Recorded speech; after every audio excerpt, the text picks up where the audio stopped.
Hey, what is up everybody, it's Truce Chaos here, and today I've got some Black Ops 3 gameplay for you guys, and this is probably my best gameplay to date, at least kill to deaths. And last night I got a gameplay that is arguably better.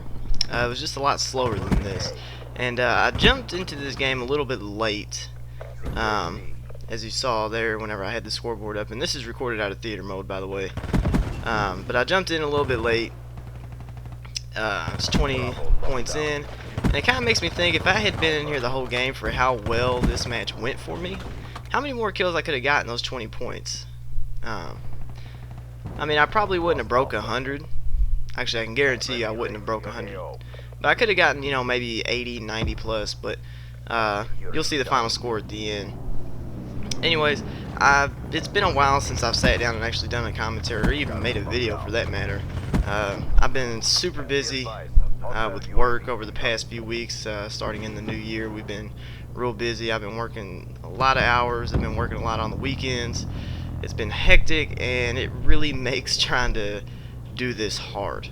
And it sucks, but you know, it is what it is, and I do what I can when I can.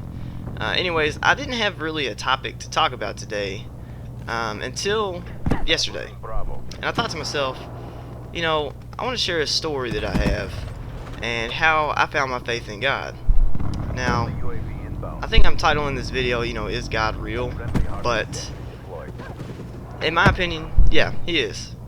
And you just have to see the signs, man, because what happened to me was, it was a pretty awesome experience, and I'm glad to have the story that I have to share.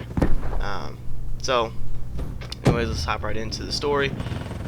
So back in 2012, right before I turned 20 years old, I was in a part of my life where I was kind of, in a sense, depressed. I really don't know how to explain like what made me feel this way.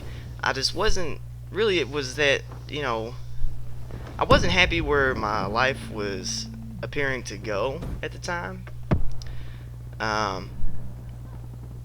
You know, there's just a lot of things I wasn't happy with. I wasn't happy with myself, and in a sense I felt lonely, I guess, because like I was always hanging out with my friends, and I knew people cared about me, but I felt alone, if that makes sense. And so I was a pothead at this time. I smoked weed all the time, and I remember I was still living with my mom, and I was sitting outside one night, you know, late at night, probably 2, 3 o'clock in the morning. I was sitting outside. I was by myself, and I was, you know, having one of them deep thought moments. You know, I was just kind of having one of the depressing thought moments, and I thought to myself, you know, what about God? Like, I don't, you know, I don't have a relationship with God. Is God even real? I didn't really, like, I've always believed in God, but I didn't know, like, did I believe in God because that's just what I've always known, or did I actually believe? And I remember thinking to myself, like, I never prayed before. I didn't know how to pray. I didn't know if there was a right way or a wrong way.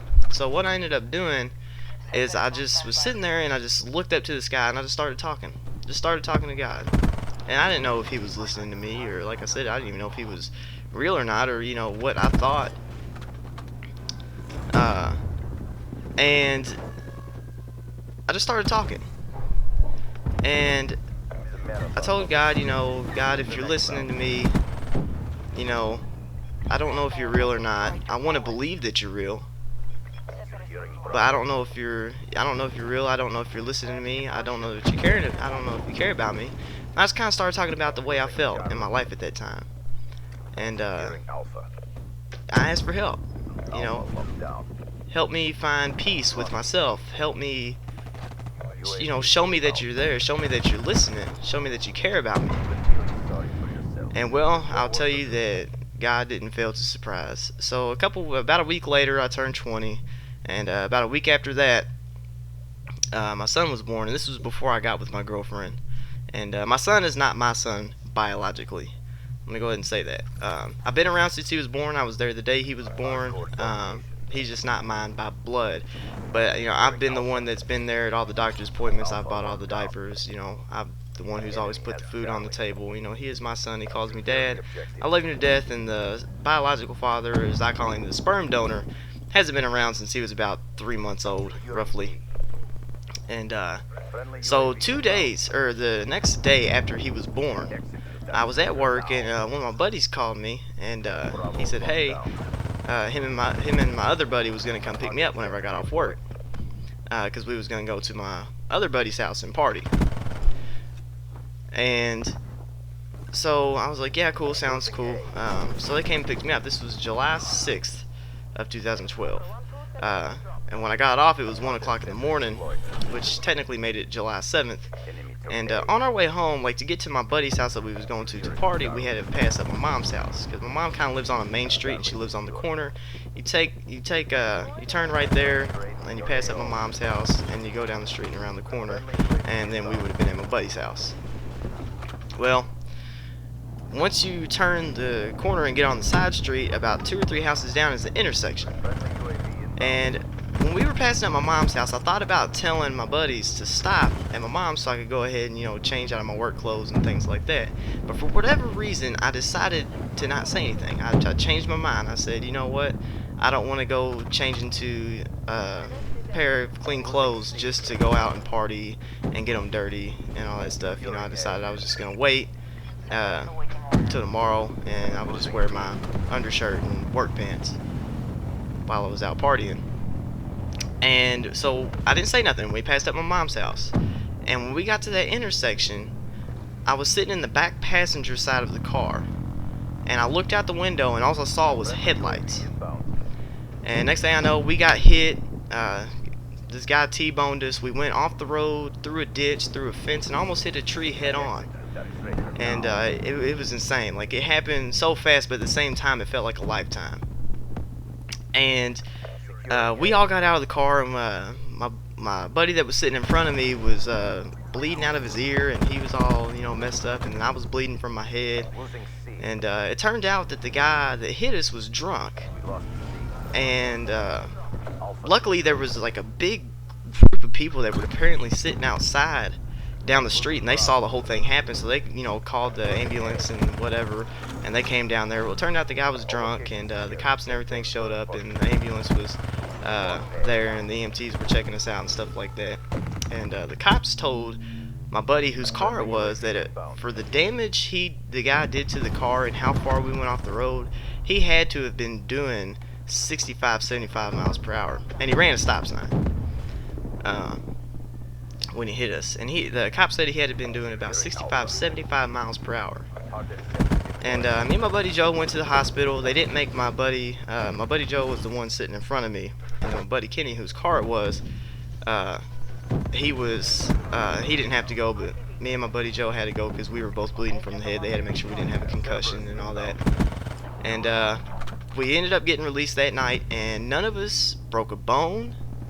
None of us were severely injured, and it's insane. And I started thinking about it, like, why? Like, that was my sign from God. But then I thought, why would God put me in that position? Well, then I started thinking about it a little bit more, and had we not been there, if that guy wouldn't have hit us, once you go through that intersection that he was coming through, the direction he was going, about 5 or 6 houses down was a big ditch and woods. So that guy, I think, might have been trying to kill himself. I don't know. He would have probably killed himself had we not been there. And that was God giving me my sign. He let me know that he was there, and that he cared about me.